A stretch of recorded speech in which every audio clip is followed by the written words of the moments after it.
Welcome. Today we'll talk about focus in a super distracted world. How does one focus? What exactly is focus all about? And how can that be applied to your chess training? Let's get started. So, when I was learning chess, these were my four options. I could learn by working with a coach.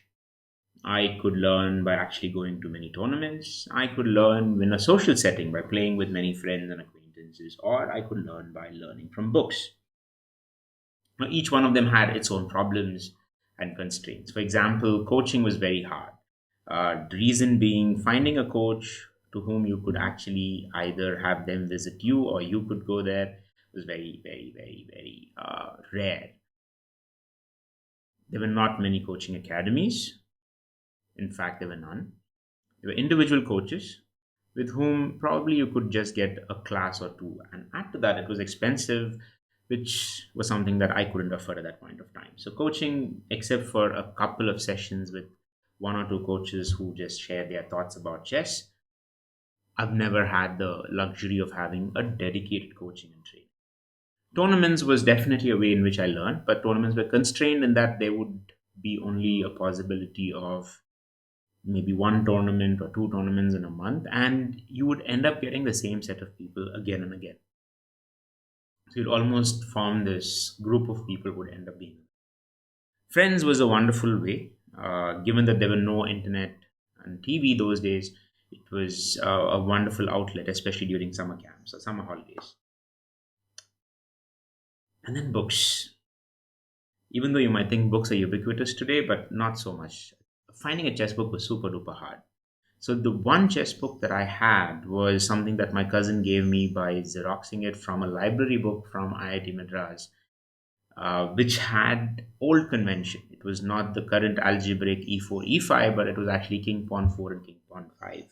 It was that kind of a book, and that was the only book I had, and that was the only book from which I learned. Now, why I'm telling you this backstory is because it it saved me from one of the biggest problems that kids and anybody who's learning today is facing, which is just too many choices. Right? I didn't have a choice that day. I had only one book. So I ended up focusing on that one book. I ended up learning from that one book. I ended up going very, very deep into that book to learn my chess. And it had its advantages. So what do we do?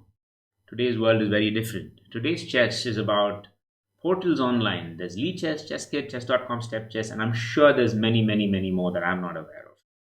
There are books. All you have to do is go to Amazon, search for chess books. I'm sure there's at least 10 pages worth of results just on Amazon. Add Flipkart to that.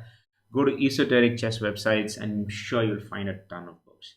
Coaching, there are no end of options today. There's so many academies in every major city across the world. Tournaments, there are tournaments happening online, offline, different levels of tournaments. You're spoiled for choice. Gyan, go to YouTube. There's everybody expounding Gyan about chess, including what I'm doing right now. Gameplay, you can play with an engine like Stockfish. You can play with bots, which are essentially simulated engines that act like Magnus at the age of 10. You can play with friends online. You can play with people in your academy or your school, or pretty much anybody today. If you go to chess.com, anybody across the world, people you're never going to connect with other than that one game. Extremely transactional. You could also do a huge number of puzzles. Go to Lichess, and there's puzzles categorized into opening, middle game, tactical, end game. Within tactics, you have so many different motifs like mate in one, remove the defender, so on and so forth. In other words, again, you're spoiled for choice. So, what do you exactly do? What is the problem that a person faces? The problem that a person faces is like lack of focus, inability to focus. So, what is focus? Focus is our ability to do one and one thing at a given point of time and not think of anything else. Not the past, not the present, not the future, but you think about the present. If you're solving a puzzle, you think only about the puzzle. If you're playing a game, you think only about playing that game. If you're watching a YouTube video, you're just watching that video. Being able to do that is a superpower, and that's what we call focus. We're not able to do it because we are super distracted, right? So what do we do? What is the way, the antidote to this? How do we actually come out of it? So one way that I think about it is to look at the dimension of your growth. Don't look at it from the perspective of what's out there. Look at it from the perspective of what's inside. So first is you need to develop skills and abilities and concepts, right? And these skills and abilities can be divided into three dimensions. One is versatility. If you are good at something, you gotta be versatile at it. Which means when it comes to chess, you should be good at solving puzzles, you should be good at doing analysis, you should be good at playing games. When it comes to the dimension of speed, you should know how to play fast, like play a blitz game, as well as slow, like a tournament game. And when it comes to accuracy, you should be able to optimize your accuracy by going fast when needed and still get a high accuracy and taking all the time you need and ensuring that you get a very high accuracy. Now, the problem with focus, again, is that when you look at these internal dimensions, is to understand that there is a very intrinsic part of human nature that wants you to do one thing as well as wants you to do many things. So I call this focus and explore. So every one of us has the need to focus to do one thing at a time. At the same time, we are wired to go and explore what's out there. And each and every dimension, focus and explore, has its good and bad things. For example, when you think about what's good about focus, is that it helps you go deeper. It creates real improvement in your brain. It changes the way your mind perceives things, and it creates the ability, it inculcates the ability for you to do some amazing things. The bad part of focus is that you have FOMO, you have the fear of missing out. It can be repetitive, it can be boring, and it actually creates mental fatigue. Doing something ad infinitum creates mental fatigue, it gets you tired. What's a good thing about exploring? There's novelty. Human brain is has evolved to look for the shiny object. So novelty is amazing.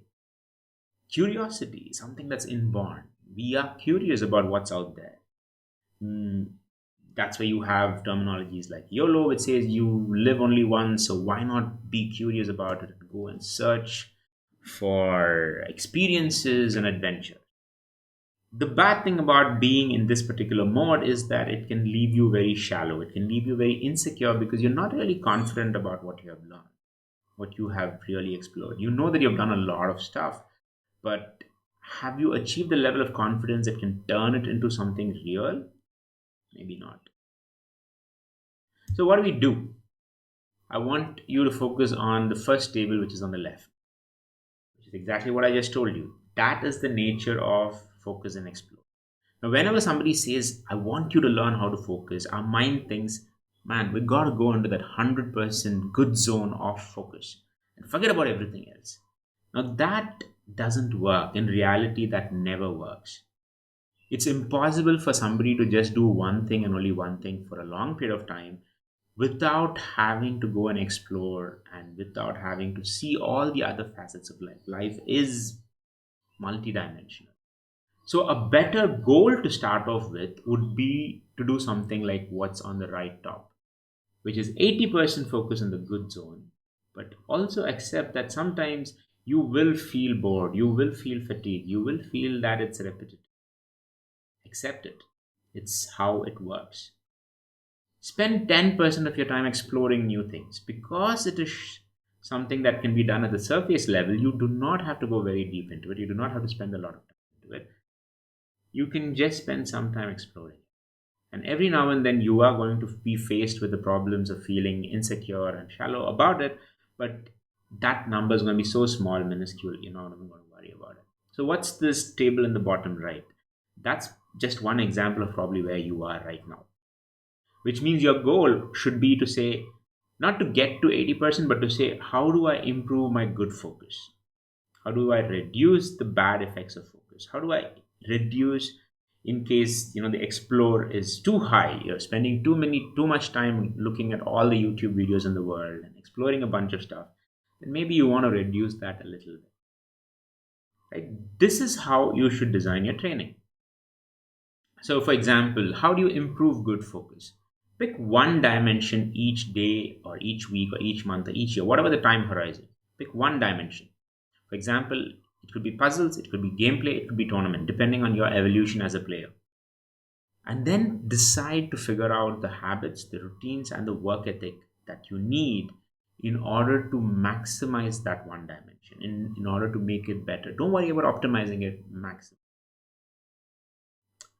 For beginners, nothing like puzzles rating. And that's why at Zugzwang, when you start off, we pick up puzzle rating and we work on improving it. Because it's not going to magically happen. It happens when your brain undergoes a transformation. And as a coach, my job is to ensure that transformation occurs, and which we have created into a system, a Zugzwang system, a pedagogy that takes you in one single dimension and takes you all the way from being a novice to somebody who's an advanced player. How much to explore? Set limits. So go explore to your heart's content, but set a limit. You cannot go beyond a certain limit. What is that limit? So one of the best ways for you to do that is to measure your time and say that if you want to achieve that goal of 80% focus and 10% explore, then if you spend 1 hour towards explore, you should be spending 8 hours towards focusing on something. So the best way to do that is to gamify it and reward yourself by saying, let me do 8 hours. Let me earn the 1 hour of exploration by doing 8 hours of focus. That way, you would find the way to balance it. And this is where you optimize it, right? You maximize when you focus, you optimize when you explore. So you work towards improving the good focus and explore, and reducing the bad focus and explore part of it would automatically happen. The bad aspects of being focused on one thing, or bad aspects of being exploring different things, is going to minimize by itself if you follow this. You maximize when you focus, you optimize when you explore. So you optimize because you're optimizing the time. So if you've spent 8 hours doing puzzles in a week or in a month, then you have earned the right to do 1 hour of exploration where you can go and do whatever else. If you can find this algorithm, then maybe you can set your training to be in a much better life, right? So the next steps: know yourself, how much to focus, how much to explore. Create the reward system, follow it. Identify your sweet spot and your stable state. Only thing that matters is progress, moving forward. So as long as you evolve a system and you move forward, you will be able to see progress in your life and in your chess and in pretty much anything and everything. I hope you found this video useful. If so, please share your thoughts in the comment section. I will see you in the next video.